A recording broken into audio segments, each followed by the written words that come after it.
Hi guys, welcome back to Flora Fun and Food. My name is Lauren and today I'm going to show you how to make a Staghorn Fern mount on driftwood, like this one here behind me.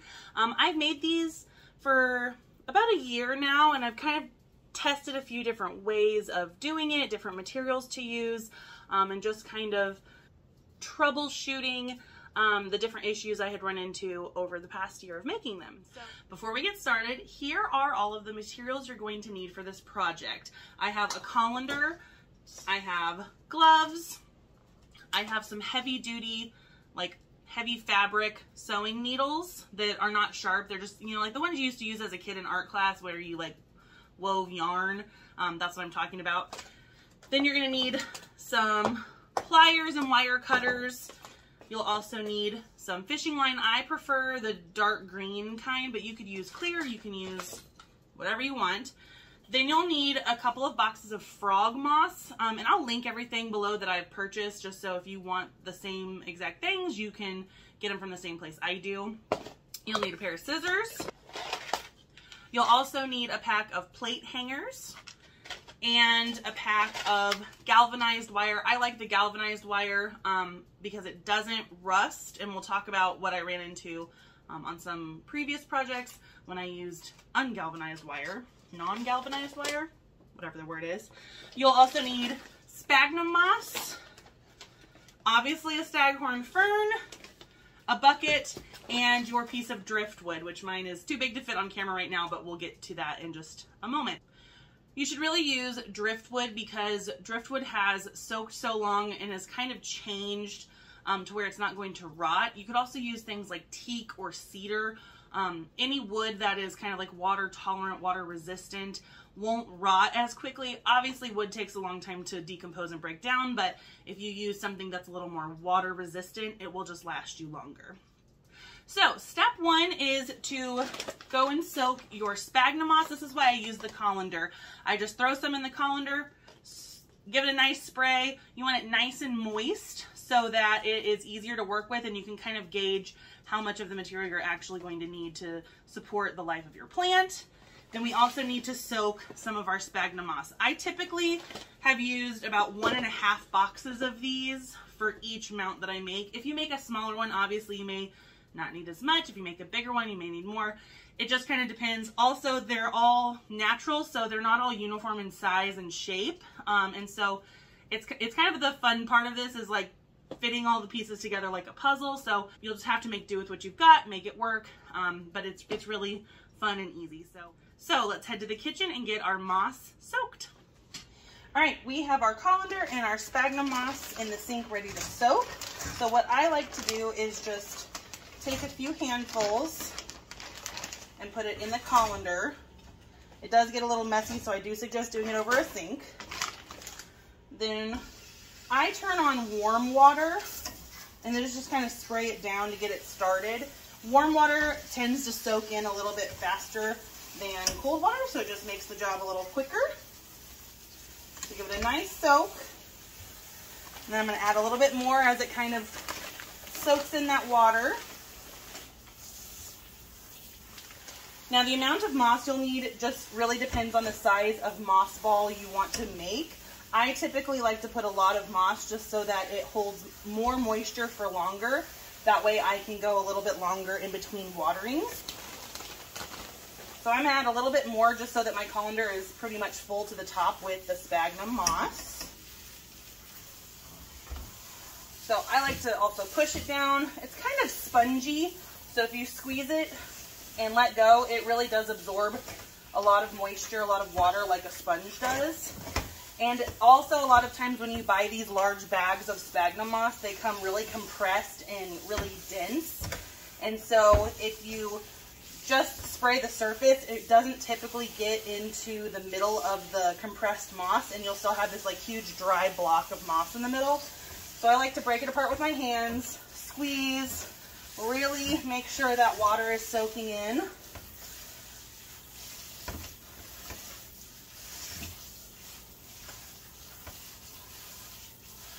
There we go. And then I'm going to set this over to the side and just let it drip dry. I don't want it soaking wet because it'll just make it messier to work with.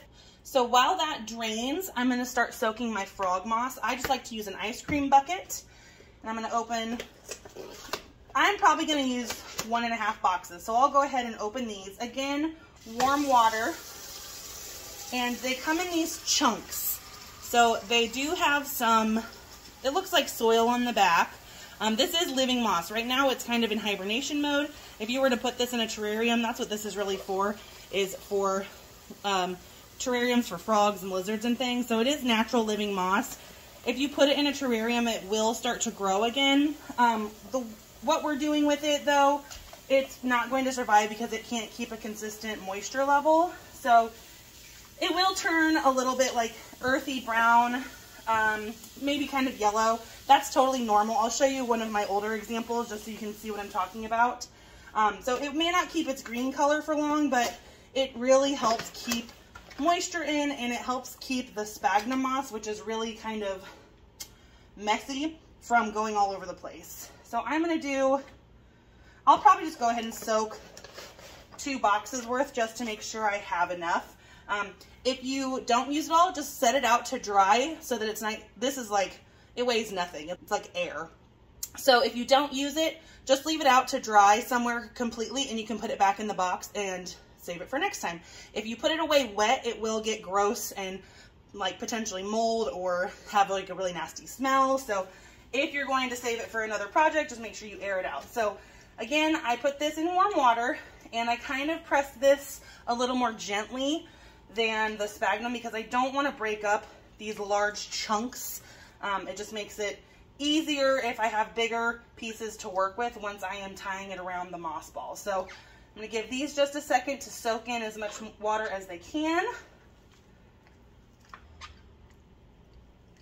So it's still a little dry, so I'm going to let it soak just a little bit longer. Then I'll drain off this excess water and take it back to our workstation.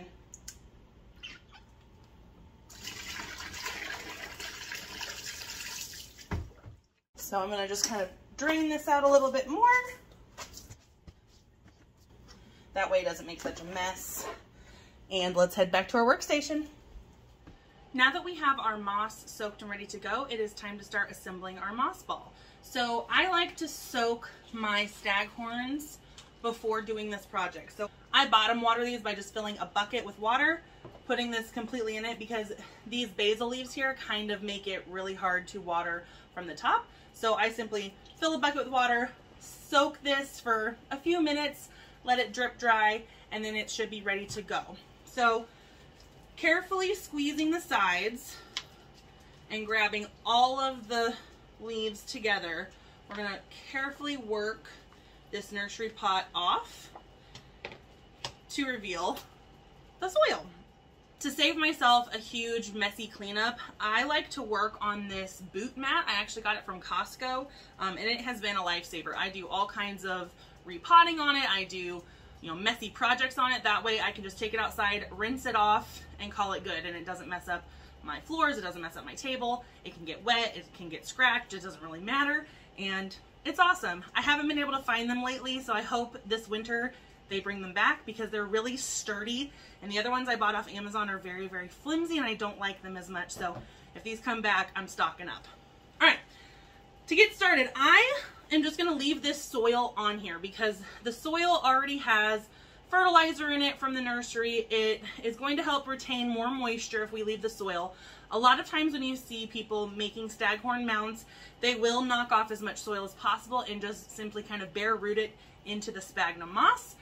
However, those tend to dry out, at least in my case, much, much faster than if I leave the soil with it. It also helps kind of make a bigger ball, which I like the larger size, but that's just personal preference. So you can take the soil off if you want. I prefer not to, just after trial and error. So all I'm going to do now is start adding sphagnum moss around this soil and tying it down. I don't want to break my soil here. Tying it down with this fishing line. Now, I used to do this barehanded, and when I would pull really tight, the string would start cutting into my knuckle and it would start bleeding, and it's terrible. So now I have learned to wear gloves, and it saves my hands some of the injuries. once you have your gloves on and ready, I like to start by tying this fishing line around the soil clump, just in a double knot. That way I have kind of a starting point. I don't tie it super tight because it will get pulled tighter as we go, but I do get it pretty snug. So just a quick double knot here. It's actually a lot harder to tie with the gloves on, so you may have to take them off and start over. But there we go, we got it tied. So I just leave the extra, it's gonna get covered up. I don't need to worry about cutting that off right now. So now that I have a starting point, I unwind a bit of my fishing line here. Now comes the tricky part. It's a lot easier if you have a helping hand. My mom has helped me in the past, and it's just so much easier if you have another pair of hands to help hold things, make sure that the leaves don't get bent or broken, or they actually have this kind of velvety texture to them. If you can see that. Those are called trichomes, and it's this like fuzzy stuff that's on the leaves. And if you touch it, and you can kind of see here, oh, let me find it here. If you touch it, see those kind of bare spots?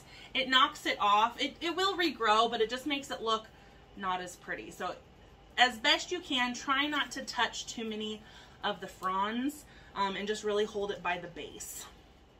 So now all we're gonna do is take a handful of sphagnum moss, plop it on to our soil ball here, wrap our string around a couple of times just to hold it in place, slightly turn, add another plop of moss just to completely cover the soil ball.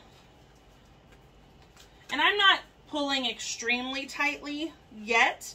I will, but right now my main goal is just to get a layer of sphagnum slightly stuck on there, and we'll add more string to tighten it up once we get it covered. So just keep adding more moss, wrapping the string, adding more moss, wrapping the string until you have covered all of the dirt around the sides. And now the hardest part with just one set of hands is getting the bottom covered. So I try to lean the leaves over the side of a table so that I don't break them, bend them, mess them up. I take a big plop of sphagnum and very carefully, see, it's hard, plop it on there, kind of smash it down a little, and start wrapping it the other direction, so kind of vertically around the ball.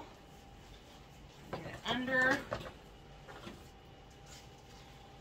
turn, keep wrapping, and then I just fill in any bare spots. So I have a little bare spot right there. I'm going to plop that right there. Continue wrapping, going all different directions just to give it a good coverage and just secure it a little bit better. Now I like these to be fairly symmetrical when I'm done, and so I try my best to make sure that it's nice and round and even on both sides. So I just keep adding and subtracting moss. Like if I see too much in one place, I can pick it off. If I see there's not enough, I add more. And then I start pulling a little bit more tightly. So as I go around, I'm keeping it a lot more taut. And then you can start to roll it once the sphagnum is pretty much in place. Roll, pull, roll, pull. And it really scrunches all that stuff down. You want it to be fairly tight because when it dries out, it's going to shrink. And if your string is too loose, you're gonna see lots of slack in the string until you water it again. And if there's a lot of slack in the string, you could potentially have moss falling out of your mount. So I like to do it as tight as I can while it's wet. So that way when it dries out, it doesn't really fall apart. So, and I just noticed I'm going over these brown flat looking leaves. These are called basil leaves. Everybody makes this mistake, I feel like, when they first get into staghorns. They want to pull these off because they look brown and dead and crispy. Don't pull them off. I just noticed that I had string going on top of them, and I don't want to, cut into them or potentially cut them in half. So I'm just very carefully removing the string from on top of them and then tucking it underneath. And over here, it looks like a bare spot, but really this is the bottom of that basil frond, or basil leaf, basil frond. I am going to put some moss there though, because when these grow, and they will continue to grow, they start to kind of wrap around whatever structure they're on. So in a couple of years, potentially these basil fronds, they come in nice and pretty and green. They could wrap all the way around this ball and you wouldn't even see the moss anymore. It takes forever for it to do that, but it can be really pretty. So just don't remove these. And I'm going to add more moss underneath it so that it stays nice and damp. Those in, the rainforest are what help catch the rainfall. And so they can and should get wet and soak up a lot of that good water. So I'm going to make sure that there's plenty of moss around the base of my plant here without cutting into those fronds themselves, into those basil leaves. And I'm just, again, pulling tight as I go and pushing and kind of shaping this ball. And I'm just looking to where, if I see some moss sticking up and it's not totally secured, that's where I go next. So I kind of tuck, push, roll, and then I need to make sure that I do the same to the bottom. Right now I've just kind of been going around the sides just because that's a little bit easier, but I do want to make sure I go on the bottom and around. But again, don't wrap around the top because you're going to cut these basil leaves. If you do cut into a leaf, it probably won't heal. It'll fall off. So if I accidentally cut a leaf in half, I just pull it off, because there's no sense in having the plant spend energy trying to grow that leaf if it's just going to fall off eventually anyway. So I have a bit of sphagnum moss left over, and really I could add more around this.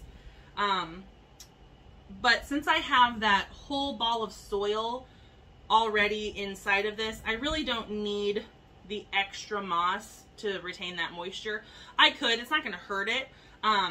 However, I don't think I'm going to need it, so I'm not going to put it on this one, and I'll just save it for a later project.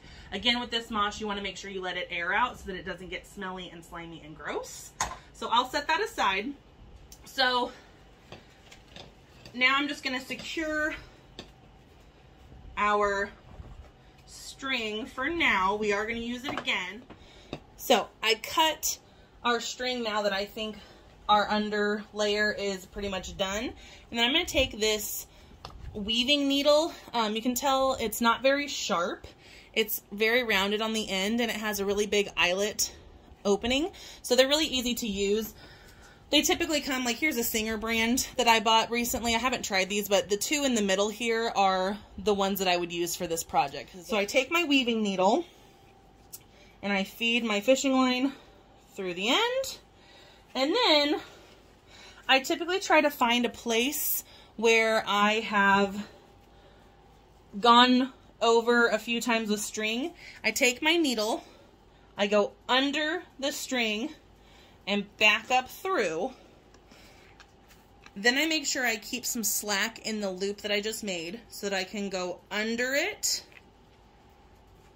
like that. And then I'm going to go back through the loop I just made to make a knot. So it's just like a sewing knot, and you pull it tight. And you're going to need to do this more than once. So if it comes out, you just restring it. You go under your group of strings, pull through, go through your first loop, through your second loop, and pull, whoops, it came off, and pull tight. So I'm just going to leave this little tail here because we'll use it to hook a new piece of string onto once we do the next layer of frog moss. Now that we have our first layer of moss done, our next step is to add our plate hanger wire hook. This is what's going to let us mount it onto our driftwood and then easily take it off for watering.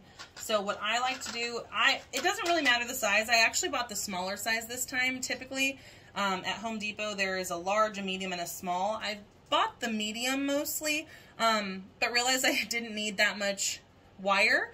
So we're going to try the smalls out this time. These packs come with 2 sets of picture hangers, so you also get 2 of the brackets that go on the wall with the nail. I have used these in the driftwood before, however, the nail is a lot harder to drive into the driftwood than a screw is, and these typically bend a little bit with the weight of the plant. So now I just ignore these and I just put a screw into the driftwood and hang these right on it. So we do have to do a little work to these. When I was first making these, I left the springs on them. However, they rusted out and broke. So I don't want to do that again because it kind of messed up the integrity of the structure around the ball. These are plate hangers, so if you've never seen these, what they do is you put your plate in between these hooks here, and it kind of stretches around it to hold it nice and tight, and then you hang it on the wall to display your decorative plates. So I'm going to take these springs off by just using a pair of wire cutters and just cutting the loops on the springs.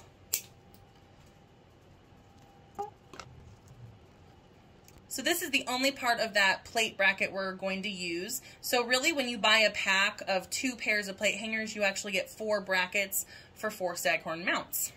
Now what I'm going to do is round these ends off to make a loop so that I can feed some wire through it and secure it to the moss ball.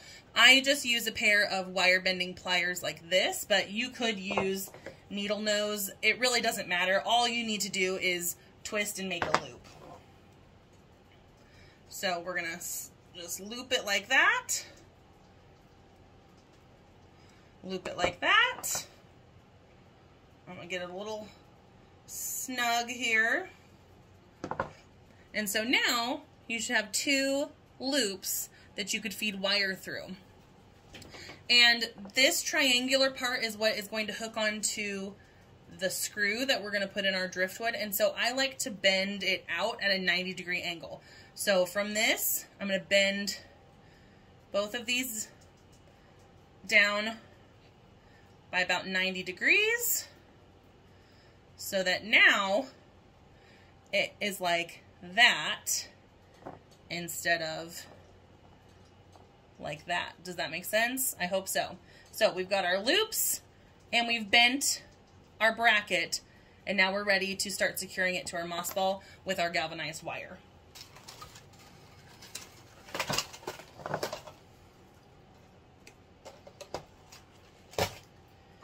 Now, you're going to want a pretty long piece of wire. I mean, I probably did 6 feet or so of wire. You can always cut off the extra. It's just harder to add more wire on once you've started, and it's a little less secure than just having one solid piece of wire. So, what I'm going to do to start is I'm going to feed one end of the wire through one of these loops that we made, and then I'm going to twist it multiple times to make sure it's not going to come off of that loop.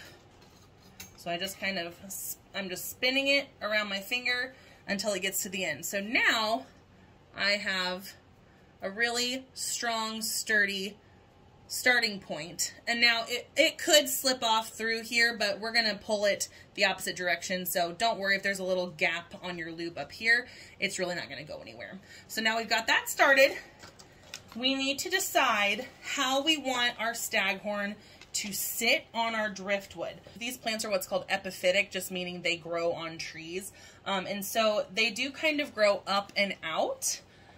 And like I said, these basil leaves down here will start to kind of wrap around, and the larger the plant gets, the larger your basil leaves will grow. The new ones that come in will just, you know, continuously get bigger over time. So I like to just look and see how I want it to hang. So I turn it multiple ways. Typically I'll get the piece of driftwood and hold it up there. So actually let's do that. So this is the piece of driftwood that I'm going to mount this on. So what I like to do in order to kind of decide where to place my bracket is I'll hold the driftwood with one hand and then hold my staghorn with the other and just kind of set it kind of where I think I'm going to put it, and then just kind of turn or angle it or whatever until I find a position that I think looks the best. And so I look at it from the side, which, as you can see here, I like that it's, you know, kind of sticking out forward, but it's still going to be kind of upright. So I like that. And it'll kind of sag a little bit once it's got some weight on it. So it'll kind of hang like this, which means I need to have my bracket right here at the top, at the very base of my staghorn. So that's where I'm going to put it. Now that I've decided where I want my bracket to go, I put on a glove just because I know this will be the hand I'm pulling the wire tautly with. And like I said, I don't like to cut the knuckle right there. So I already have my one side secured and ready to go. So I'm going to bend this out like this a little bit so that it kind of goes around the top of the ball, making sure that I put this pointy bracket right where I want it to sit on that screw, keeping in mind that it's going to bend and flex and droop a little bit when this ball is sitting on it and heavy with water. So I'm going to get it as far to the top as I can, knowing that it's going to come back a little bit as it kind of adjusts to the weight. Now that it's positioned where I want it, I'm going to take this wire and do just what I did with the fishing line and start wrapping it around. The first set needs to go around the front to kind of give it counterweight here. So I'm going to go all the way around the front, find my end on this really long piece of wire, and I'm going to go through this other loop that I made on my bracket. And then I'm going to make sure that that is nice and snug before I do any more wrapping. And it's going to kind of loosen up on us so we can reposition. Try to keep any kinks out of this. It's kind of hard when you're working with a long piece of wire. But so now I've got my one end that I twisted. I'm going to make sure it's going under those basil fronds. I'm going to make sure my point is up near the top where I want it. I'm going to make sure this is kind of stretched around. It's all underneath those basil fronds. And I'm going to pull tight through that other loop. And then I'm going to pull it really, really snug, like as snug as I possibly can, because I don't want this bracket to move, okay? I want this to stay right where I put it, so that way when I hang my mount, it's not going to go anywhere, and it's going to hang the way I envisioned it when I was, you know, lining it up before we did this. So it's a little loose, so I'm going to keep adjusting and tightening until it's where I want it.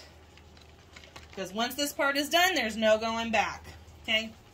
Now, we're pulling against the opposite direction. The bracket's back here, so I'm going to pull snug, and I'm just going to wrap kind of crisscross around the front and bottom.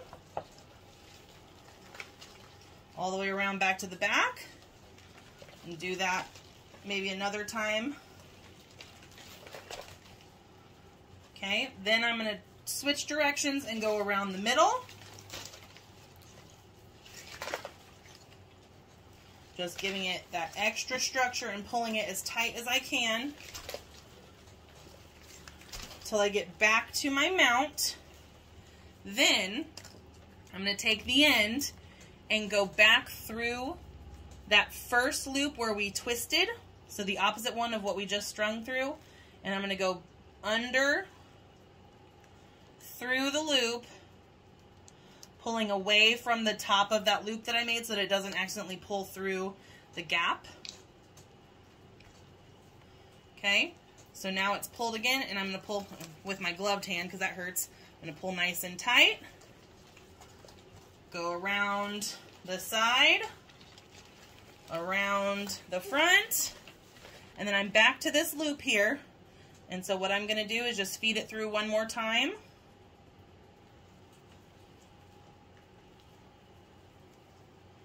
And I'm going to do kind of the same thing I did with the fishing line, and I'm just going to tie it off. Wire's a little harder to, tie a knot with, but I went under, I left a loop. I'm going to go back under this loop with my wire, back through the top loop I just made, kind of pulling it tight as I go. And sometimes it's easier just to grab your pliers and hold things out of the way, and then pull. There we go. And I'm going to do that one more time if I can. So I'm going to go through the loop that I made with my bracket, grab it with my pliers, bend it around, go through the loop I just made, pulling it tight, and kind of breaking it off, or grabbing your wire cutters. That's pretty short. I wouldn't cut it any shorter because then you can just bend it around. You can kind of see there's a little bitty wire right there. So I'm just going to bend this down and tuck it into the sphagnum moss. That way it won't poke anybody and it's nice and secure. Okay, so it's very, very hard to see.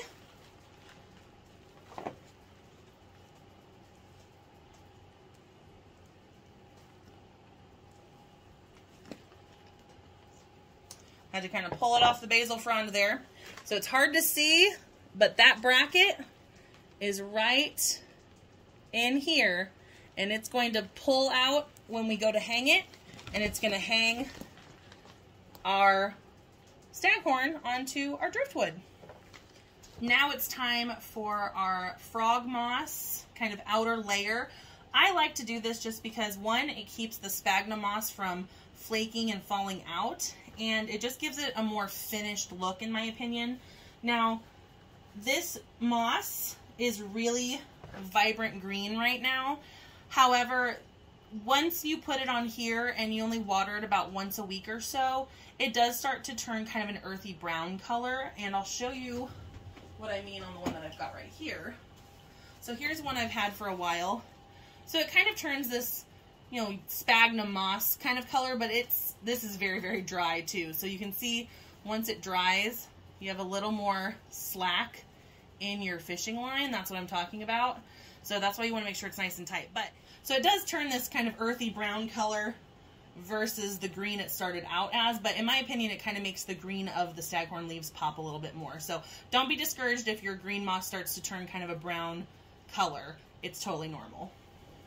So this is basically the same technique as what we did with the sphagnum moss using the fishing line, but this time we're going to be a little more careful in our placement of the frog moss because we want it to kind of be a solid ball of green moss, and we don't want it to look spotty.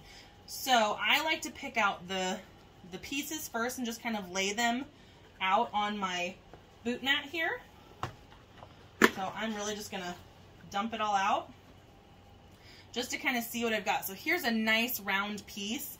That actually would be a good bottom piece because it'll round off the sphere nicely. So I think I'll leave that for the bottom.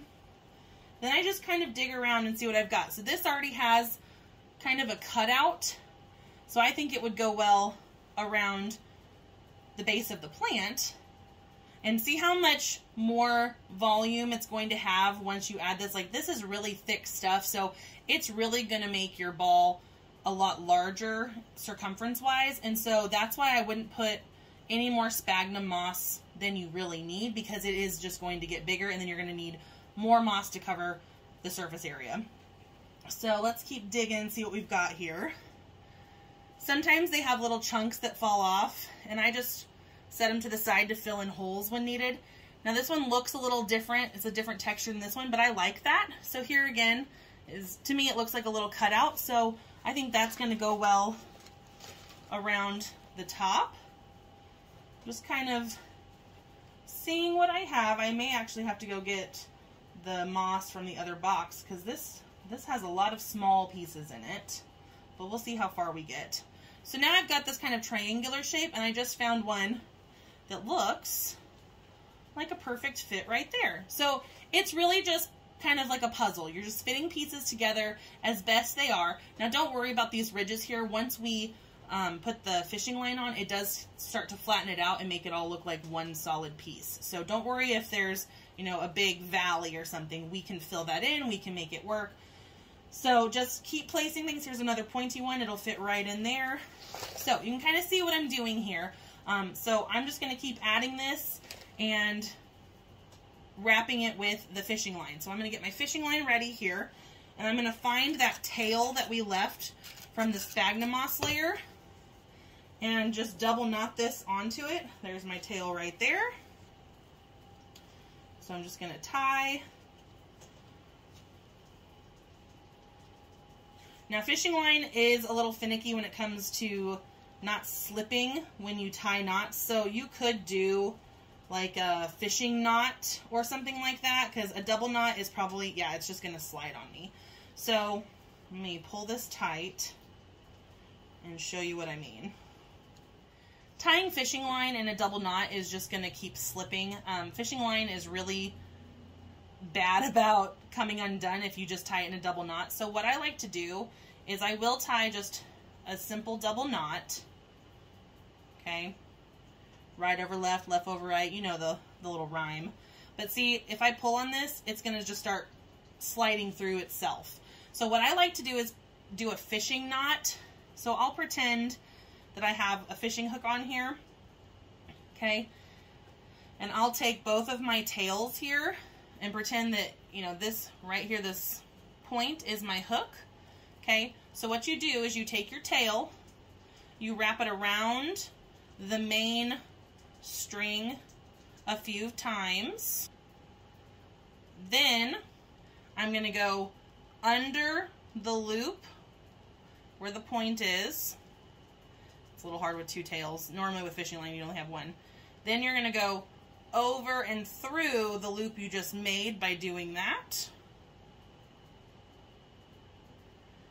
And then you're going to pull nice and tight.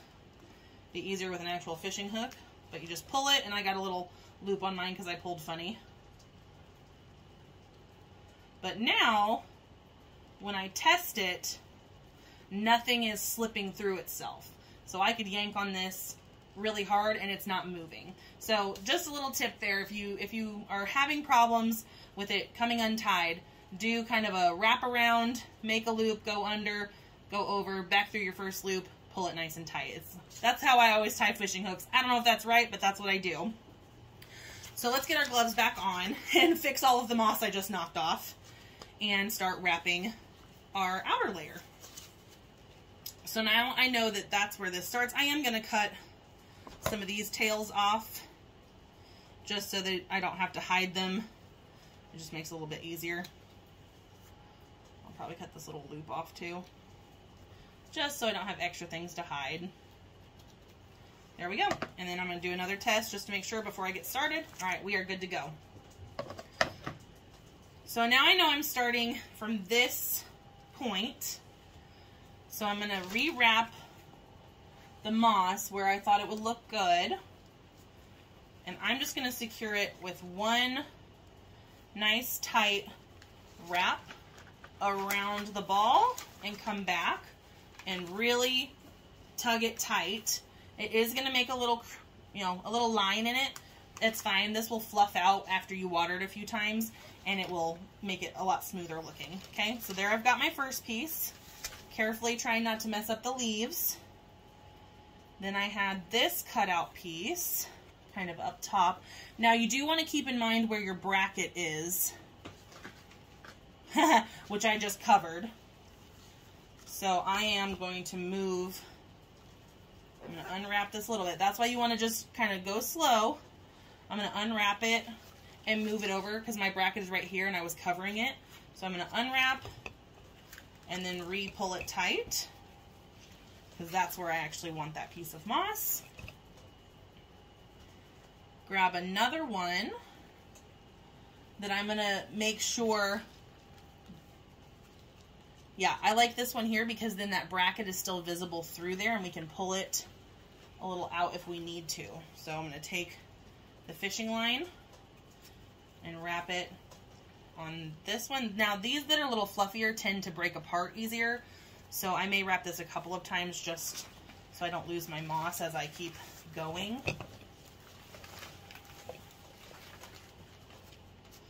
Like I said, this is the part that is a lot easier if you have a friend to help you. Alright, so we'll secure that one down. Okay.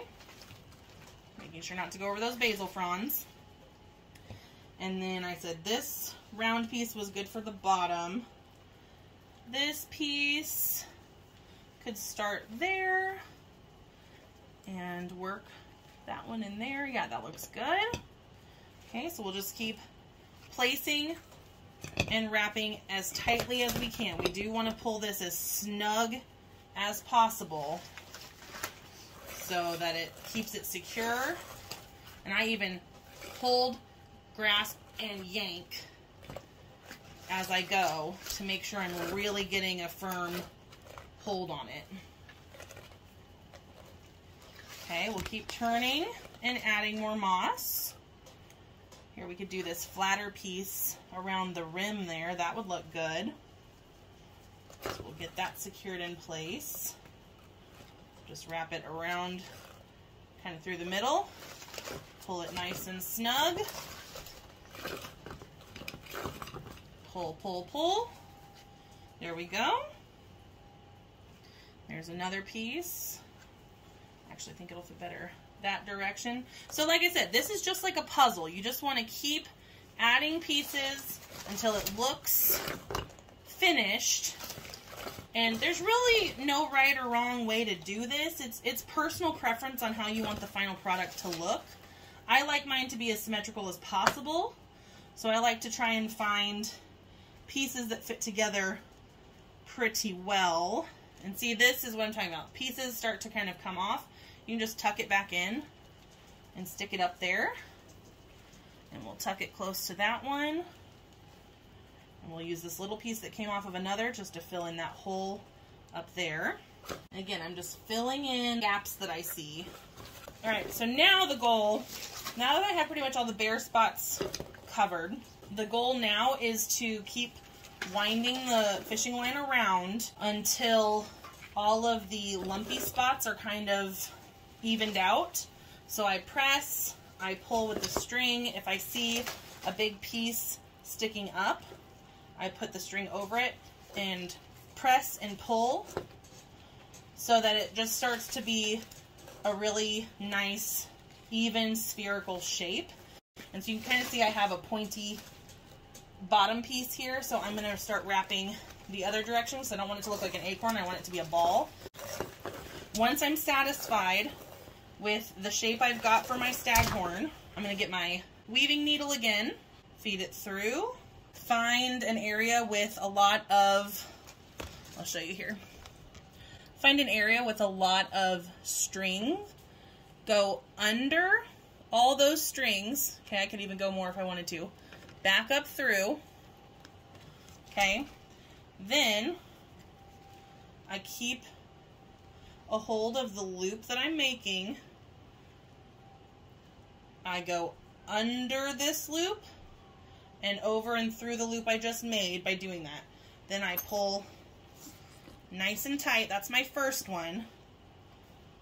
Okay, then I'm just going to keep doing that. I'm going to go this direction, under, and I'm going to spin it a couple of times, kind of like that wrapping motion that we did with our fishing line, or our fishing hook knot. The more you wrap it up on itself, the more I find it doesn't slip through. So I'm going to wrap it a few times through that loop, pull it tight. Yep, I think we're looking good. Then sometimes I like to go and wrap it to the other side. If I have extra like this, I like to pull it around to the other side and do it again, just so that it has two secured points in case for some reason one of the knots fails. If the string comes apart, your whole thing could start to just unravel. So you really want to make sure that you secure the outer layer the best. So through our loop, wrapping part of the loop, and then pulling it through and cutting off the slack. So there you've got it. We have our ball. It will start to kind of take better shape as you water it and take care of it. So some of this may flake off even. See, that already is going to come off.